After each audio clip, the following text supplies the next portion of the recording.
How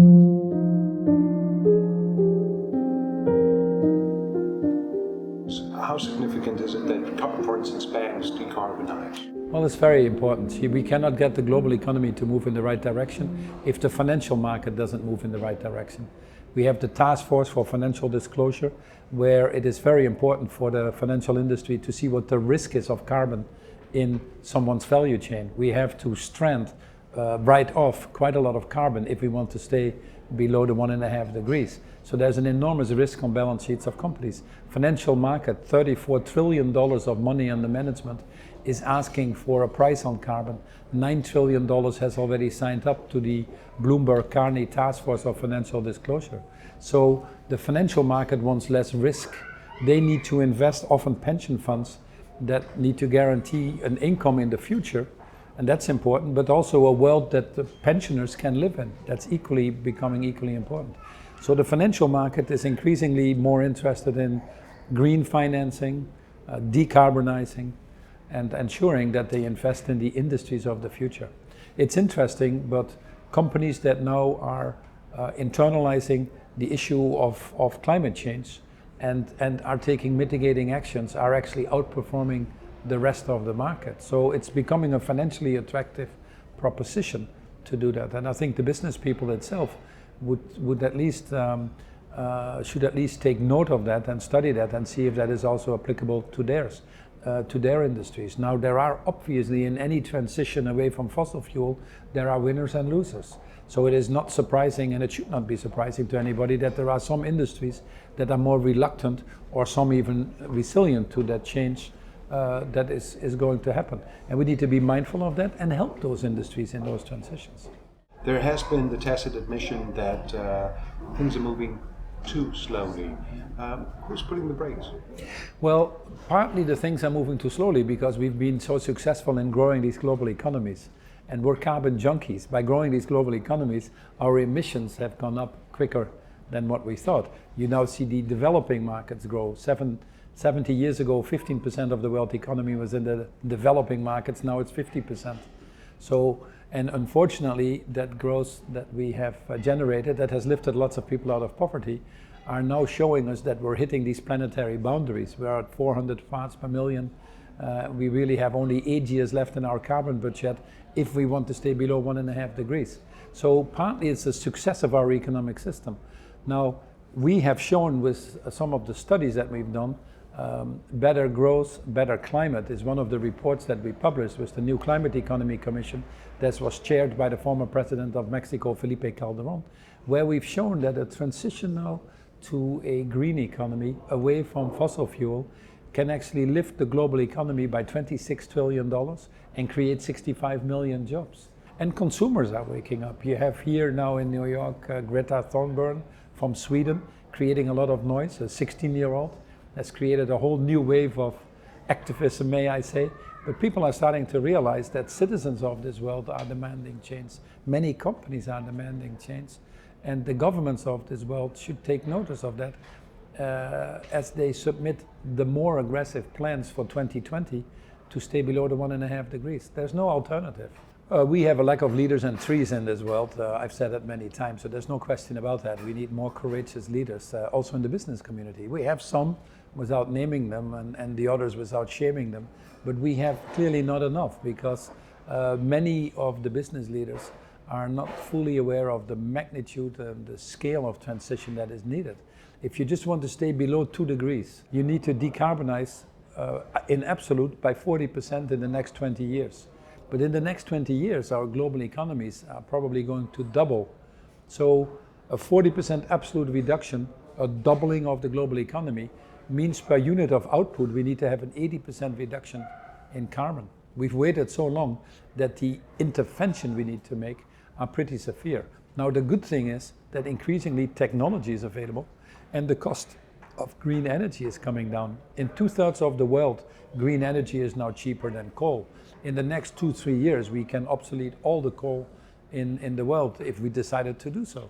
Well, what is difficult this year, we are dealing with the two biggest challenges that we have in the global economy, and we've never had to deal with that, which is actually climate change and actually income inequality. Now, I would argue these are closely related. If climate change goes up, more and more people will suffer.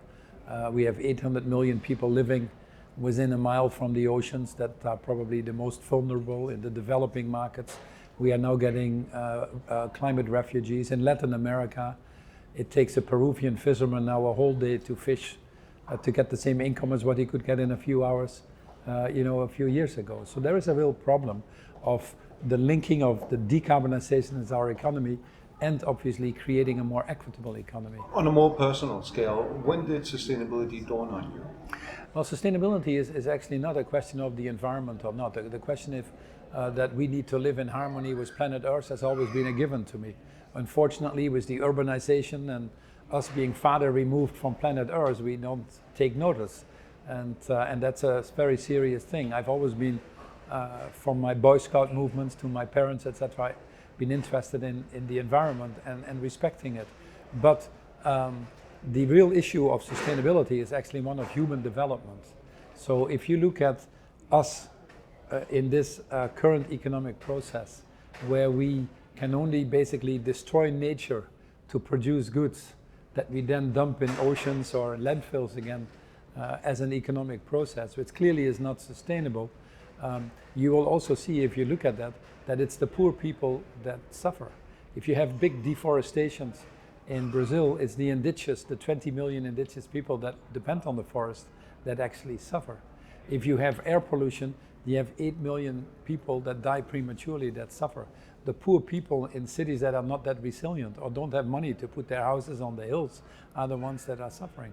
We've created some islands of prosperity, which we manage very well, in an ocean of poverty.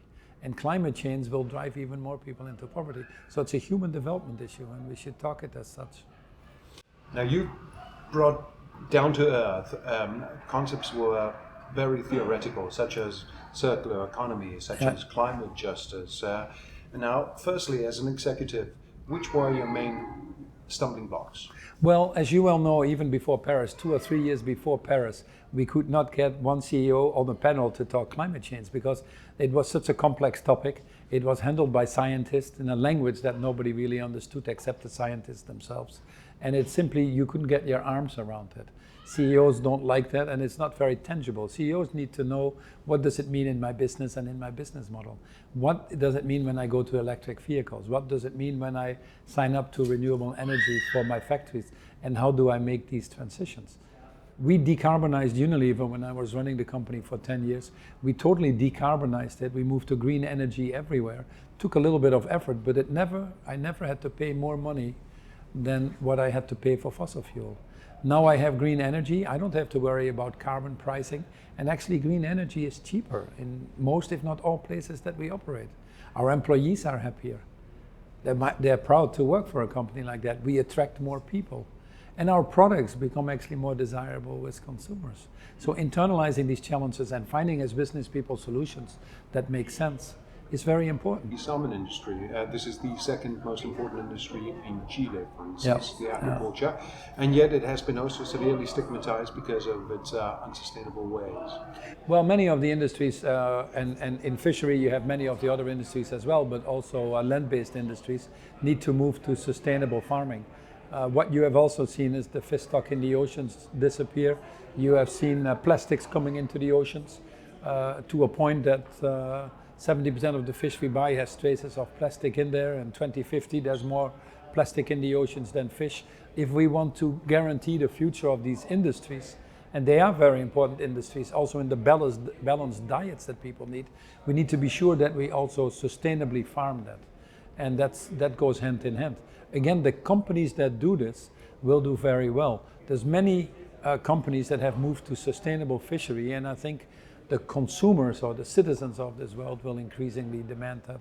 For things, who is truly the game changer? We have the heads of states convening now in the General Assembly. You have Greta Thunberg personifying the civil society. You have the private sector.